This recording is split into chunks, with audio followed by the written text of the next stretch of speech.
This is Steve with Boats of Dallas. It's May 30th, 2019. I'm out here on this Four Winds 248 Vista 2001 model.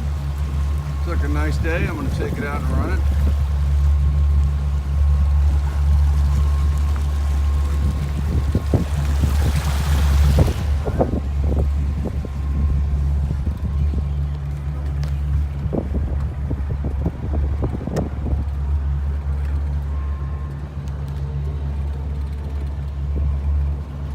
Looks like my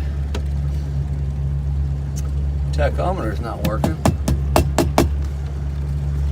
Full tank of fuel though.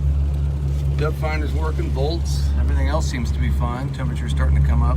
This tilt and trim's not working either. And there is a GPS fish finder, a Lowrance, down in the cabin that goes right here. It does have tilt wheel and everything. All these switches seem to work fine.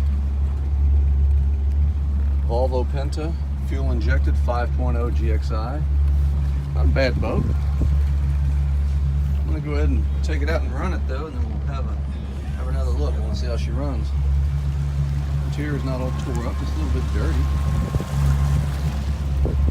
All right, let's take it out for a spin.